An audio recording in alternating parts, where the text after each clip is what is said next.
All right, everyone, welcome to the intensive care unit simulation room. So it's kind of a tight squeeze in here, but I think we can do this in 30 minutes, get it all done.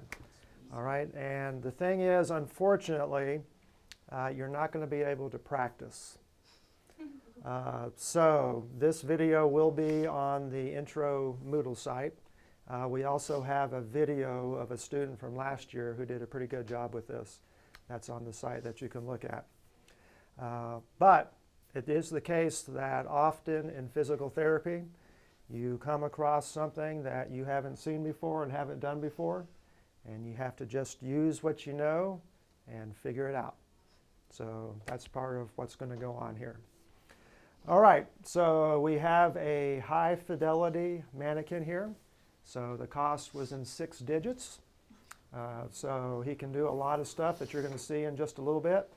And we're also going to want to be careful not to hurt him. So basically what your job is, what your mission is to get him out of bed, into the chair, and back to bed again. And all of that's going to be conditioned by what's going on with his vital signs and what he's feeling. So Mr. Jenkins will be here in a little bit and he'll get the vital signs going. But what is the green vital sign indicating up there? Heart rate. So that's heart rate. Yellow on top. So that's his O2 sats. And he does have a pulse oximeter on his finger right there. That's recording that. All right, what is the white? Actually, no, let's see, white to the right side. Those are his respirations. All right, and then notice the red is his blood pressure.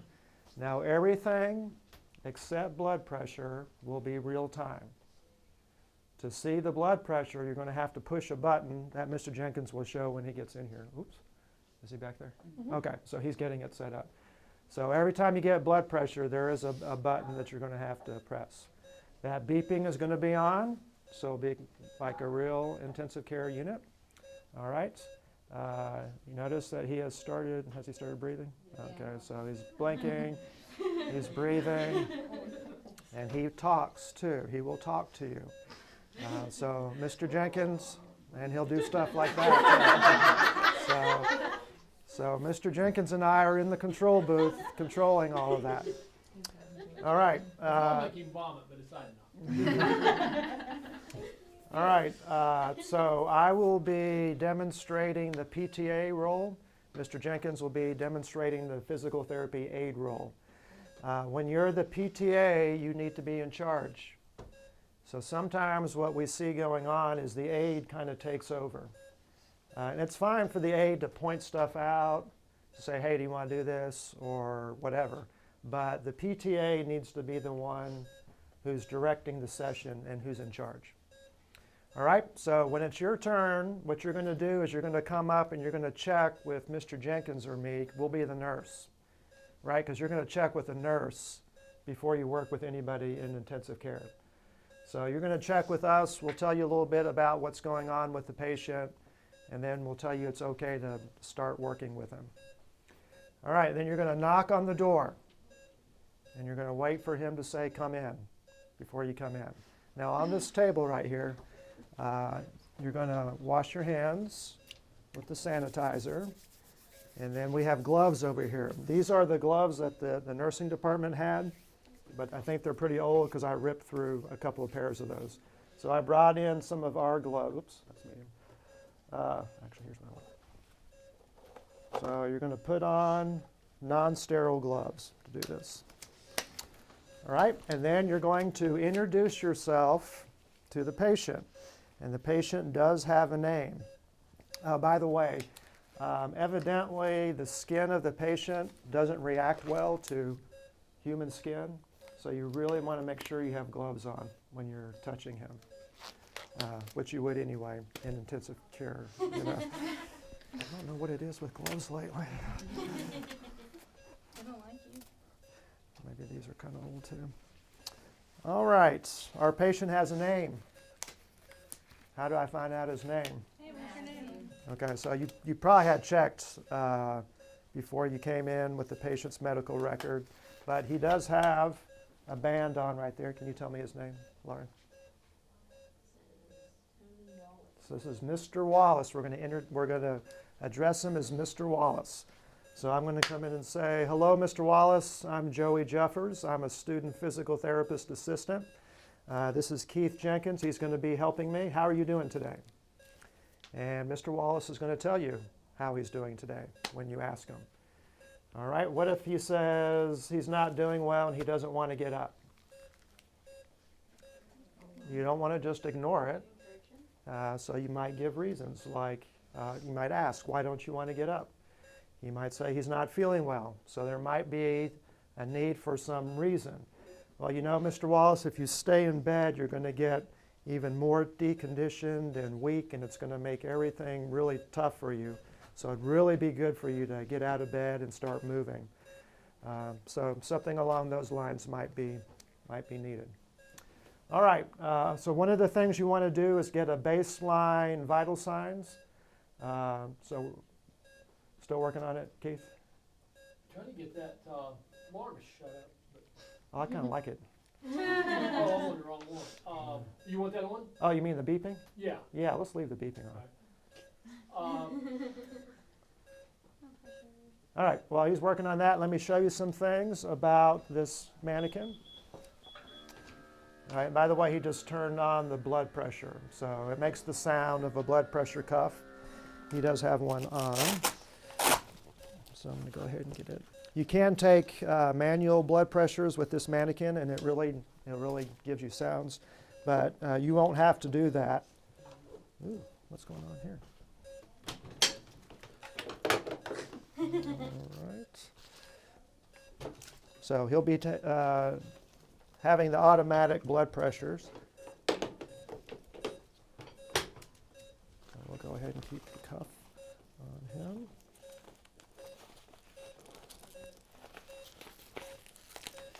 Okay, so we've got the blood pressure cuff that we're going to keep on him. Even though it's a manual one, we're going to assume it's the one that's hooked up to the machine there. All right, I just turned the O2 sat down just so they can tell the difference in the Okay, beat. right. So notice the different sound when the O2 sats drop below 90%. Sometimes the lips will turn blue also on the mannequins when that happens. So, all right. Anybody know what this is that we've got hooked in here? This is a chest tube, so probably one of his diagnoses is going to be pneumothorax when he has a chest tube in. Unfortunately, the bottom base of the chest tube has been broken, so this one falls over real easily. So we've got to be extra careful. And which way does it tend to go? It tends to fall forward, so I might lean it kind of forward like that so it's less likely to fall down. All right, what do we got here? And we got some urine too in there, so that's kind of nice. All right. All right. The catheter is going in. He does have genitalia.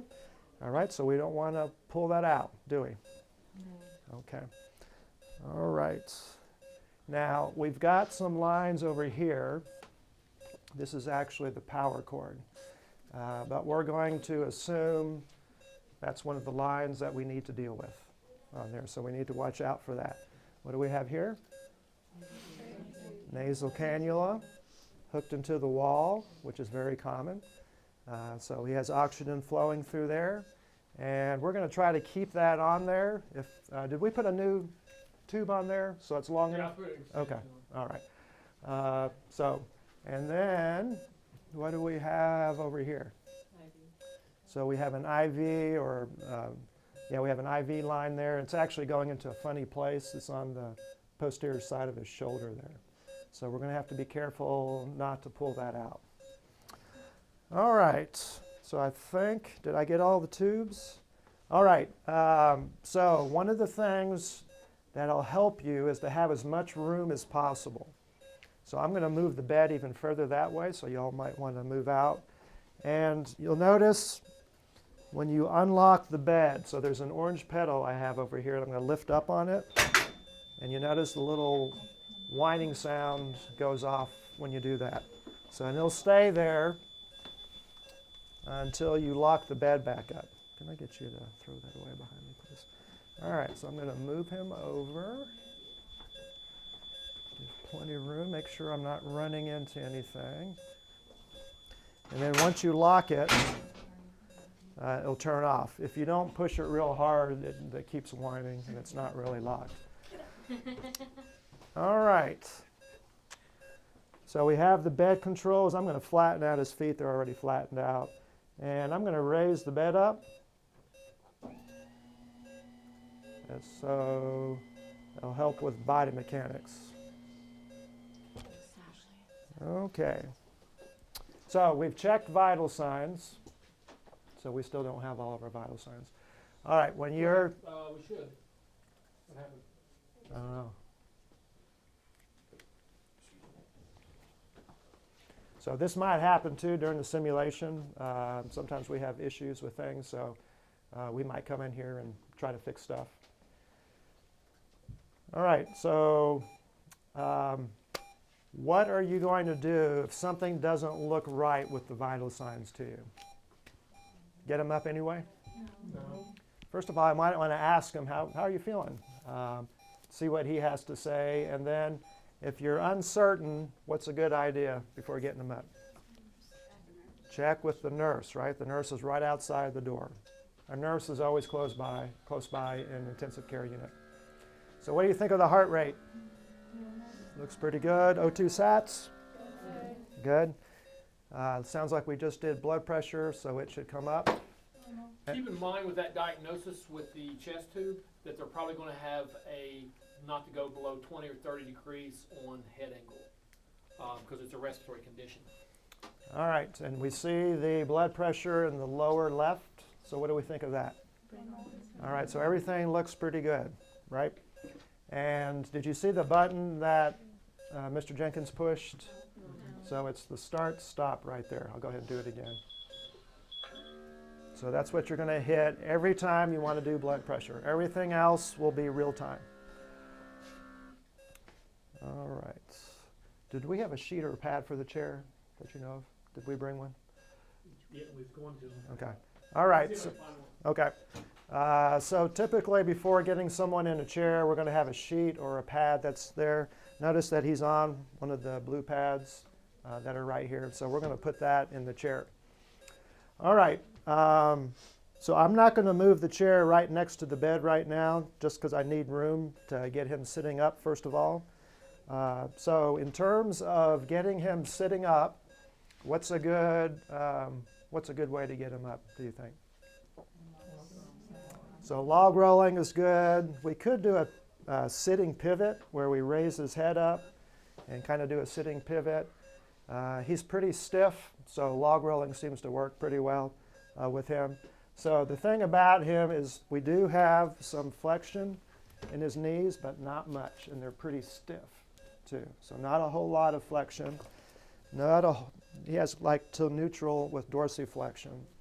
And the thing that's really going to make it challenging is he has absolutely no flexion in either elbow. So his elbows do not bend at all. His fingers also have no flexion. So that's one of the things that's pretty challenging once you start to get him up. All right. So the other challenging thing is all of these tubes that we want to try not to pull out and get all tangled up with him. So the general idea is get the tubes in the direction that you're headed as much as possible. Sometimes that's not always possible. All right, so I'm going to get the chair just a little closer here. All right.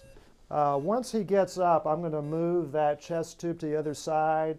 I'm going to put the catheter on the other side, but it's really too long of a reach right now, so I'll wait till he's sitting up to do that. And what else do we got? What is this? Oh, that's hooked to the computer. Oh, that's the pulse oximeter. There we go. All right, so that's in a good place. What is this? All right, so that's another electrical thing, but we're just going to assume it's another tube that's on the patient. All right, move this over this way. And got the IV. Mr. Jenkins is going to help control that. So one of the things we can do is roll that IV pole this way, right? So can you do that for me? All right, right in there.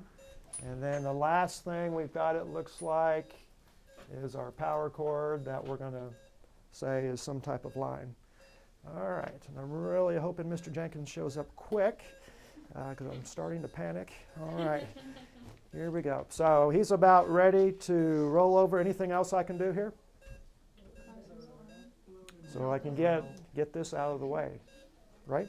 So this has a control down here. Let's see if that's going to get in the way or not. Move that out of the way. Make sure I don't get the catheter caught up in that. Put this on the outside for now. All right. Put it there. All right, I think we're ready to go, except we need a sheet in the chair or a pad in the chair. All right, tell you what, who wants to help me? Okay, can you put some gloves on, please, Sarah Kate?